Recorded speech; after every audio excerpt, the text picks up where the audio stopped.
Greenwood, I guess the prison guy. This came after he had been dubbed the most hated man in America for price gouging a drug for people with HIV. Bizarre though, the story was Smith, I believe that's her last name. Yeah, Christy. I don't know why they won't just call her Christy. Has plenty of company. For every incarcerated man, it seems there's a woman interested in being his pen pal or more. Okay?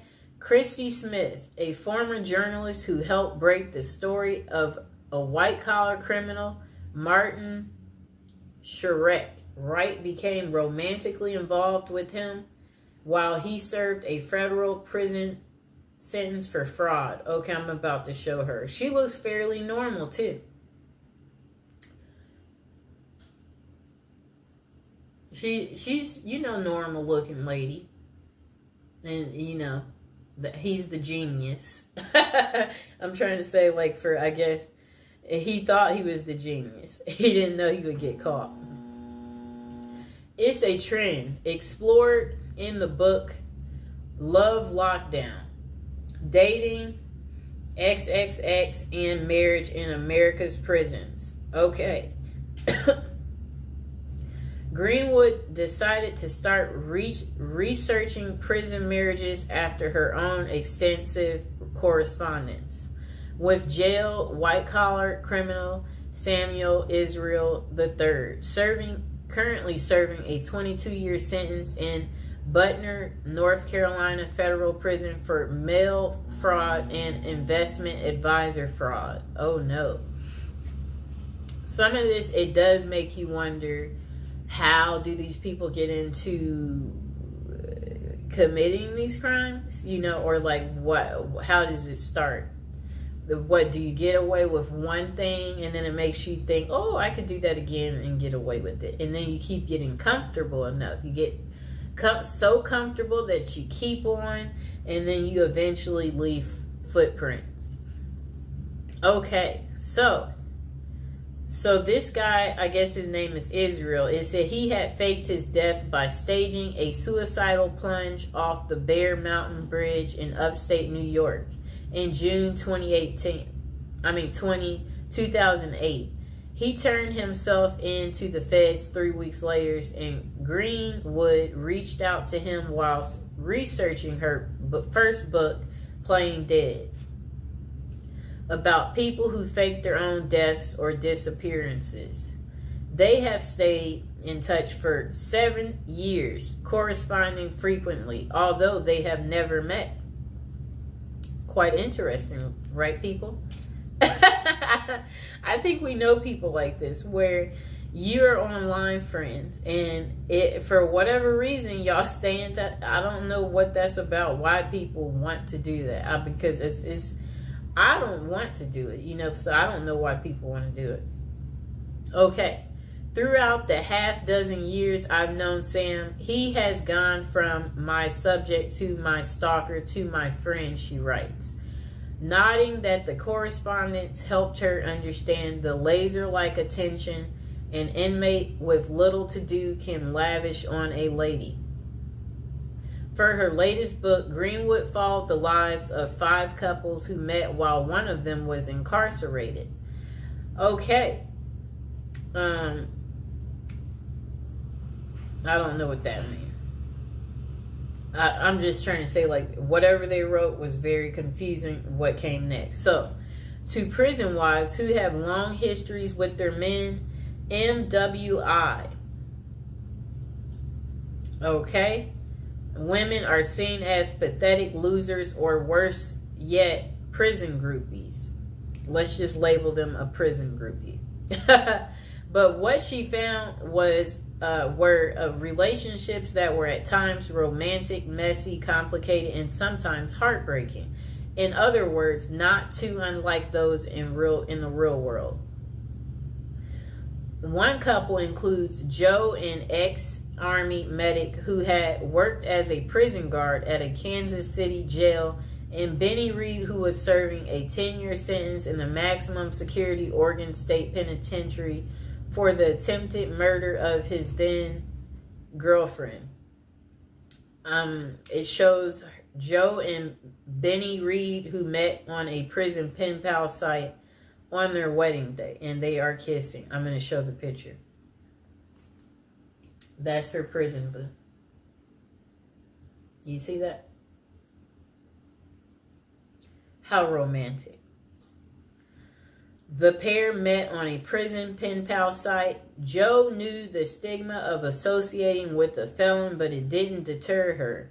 In recovery herself from an addiction to pain pills, Joe credited Benny with making me the best possible version of myself.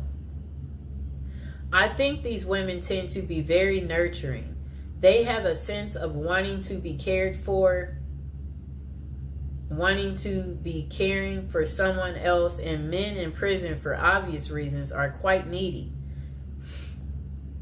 The pair even got married at the prison. He saved up from his $1.81 an hour prison call center job to buy her a ring off Etsy. How sweet. But the relationship ended abruptly when Benny found other companions online. Are you kidding me? He still left her while in prison. That's crazy. It says, yeah, that's crazy. Oh my gosh. Wow.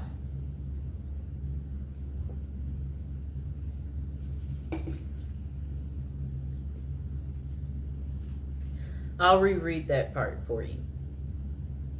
The pair had even got engaged at the prison. He saved up from his $1.81 an hour prison call center job to buy her a ring off Etsy. But the relationship, it ended abruptly when Benny found other companions online. Wow. Even in prison, they cheat and they're greedy. Just why do women fall for imprisoned men? According to Dr. Fred Berlin, director of the Johns Hopkins XXX and Gender Clinic, there tends to be this trait of intense mothering in prison wives, writes Greenwood. I think these women tend to be very nurturing. They have a sense of wanting to be caring for someone else, and men in prison, for obvious reasons, are quite needy. But not every prison wife goes into a pen pal relationship looking for love. Sheila Rule, a longtime foreign correspondent for New York Times, met Joe Robinson while doing volunteer work for a prison ministry. She was corresponding with more than a dozen inmates when a compelling letter came from Robinson, an East New York native serving 25 years for murder. I have to look at this close up.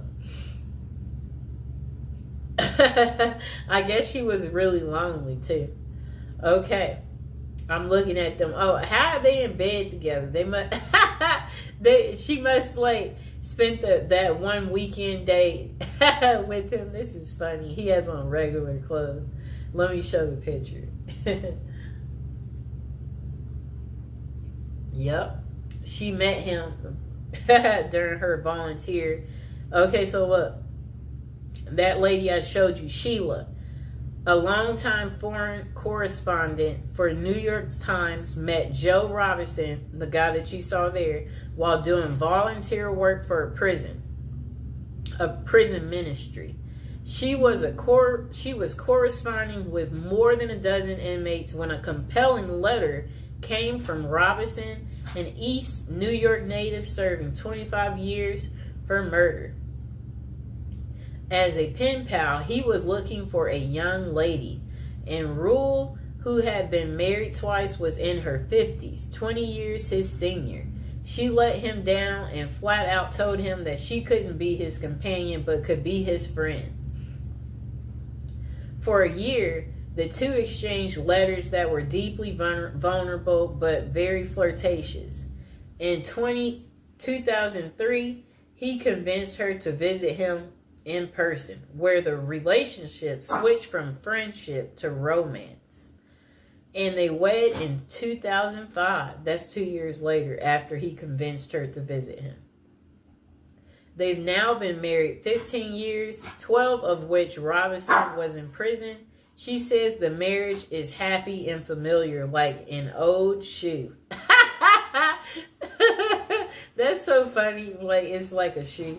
Still, Rue initially told few people about the relationship. When she decided to tell a friend she thought was progressive, the friend asked how she could be with someone charged with murder.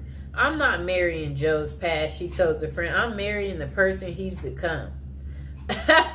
Do you like her excuse?